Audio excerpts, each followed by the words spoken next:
An urgent situation developed in central Iowa, specifically at the Iowa Speedway in Newton, as severe thunderstorms rolled through the region.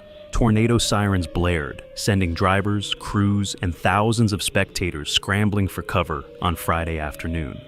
This occurred around 2:45 post-meridian local time, just as 27 drivers were scheduled to begin an NTT IndyCar Series practice session for the weekend's doubleheader races. The National Weather Service had issued a tornado warning for the area, underscoring the immediate threat.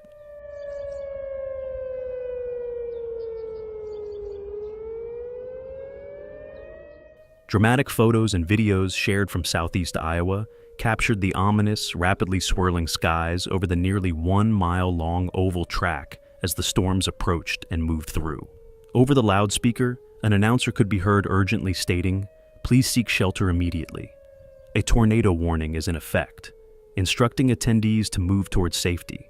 However, the Iowa Speedway presents a unique challenge in such situations. According to track officials, there are no basements or officially designated storm shelters on the property. This absence left fans and personnel to find their own substantial shelter when severe weather struck.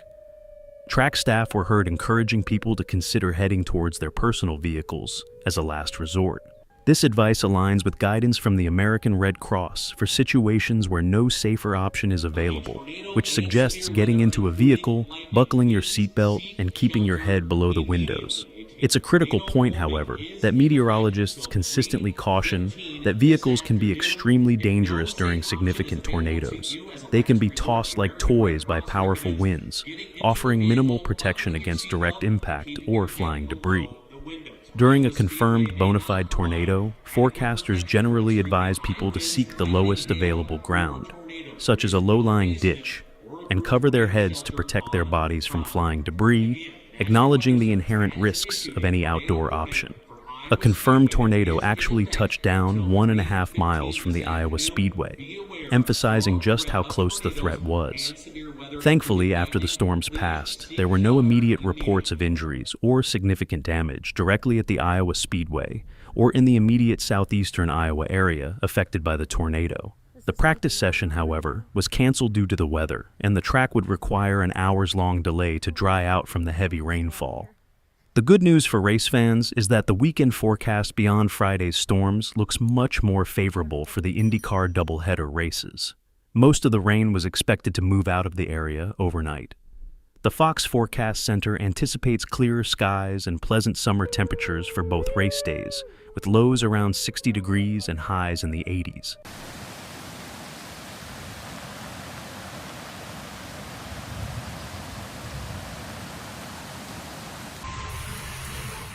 While the immediate tornado threat subsided for central Iowa, the severe weather outbreak continued its destructive path across the state. Severe thunderstorms rolled across the Midwest on Friday, bringing rounds of damaging wind gusts, torrential rains, and even a few reported tornadoes. The Fox Forecast Center had identified the greatest tornado threat around the Quad Cities in Iowa, with tornado watches even extending across the Chicagoland region. These intense thunderstorms also brought along exceptionally strong wind gusts. A gust reaching 73 miles per hour was recorded at Davenport's airport, while an even more powerful gust of 85 miles per hour was reported in Cascade, Iowa. Dubuque, Iowa also experienced significant gusts reaching 65 miles per hour, leading to multiple reports of downed trees there and just across the borders in Illinois and Wisconsin. One particularly dramatic instance involved a strong gust that knocked over a semi-truck along Interstate 380 north of Cedar Rapids. This combination of intense winds and torrential rain has resulted in widespread tree damage and pervasive power outages across several counties, severely hindering emergency response efforts and leaving thousands without essential services.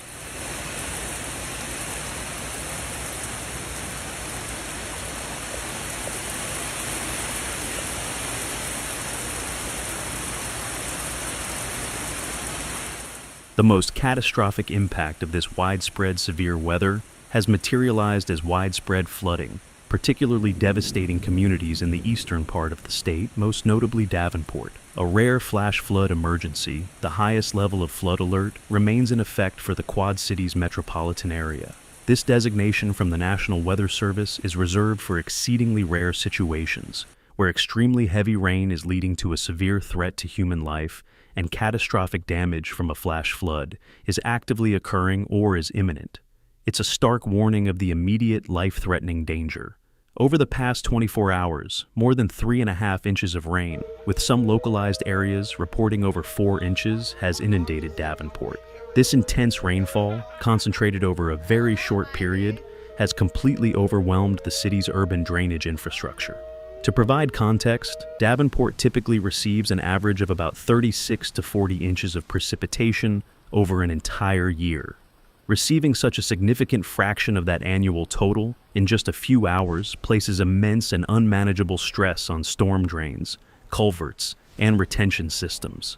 The sheer volume and speed of this water accumulation are characteristic of flash floods, which can develop within minutes to hours, often in areas not directly experiencing rain, as runoff from upstream areas rapidly converges.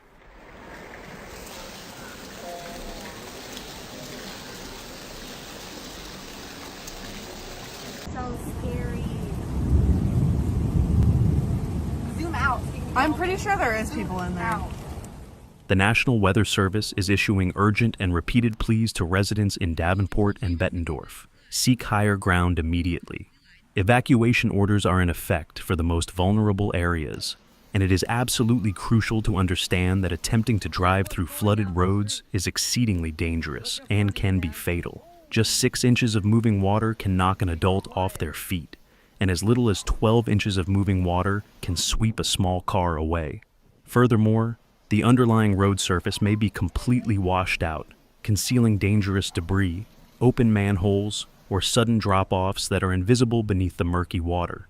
Sadly, many flood-related fatalities occur when people drive into or walk through floodwaters, underestimating the power of even shallow moving water. Emergency crews are operating under immense pressure, responding to a high volume of calls for assistance and conducting numerous water rescues, often in perilous conditions. The sheer volume of water, the rapid onset of this flooding event, and the potential for continued rainfall make this a truly catastrophic situation for countless Iowans. Federal assistance, including programs from the Federal Emergency Management Agency, will be crucial for the long-term recovery, but the initial phase is focused intensely on life-saving measures and immediate public safety. This is a dynamic and evolving crisis, and we will continue to bring you the latest updates as they become available. Our thoughts are with everyone affected by this devastating weather.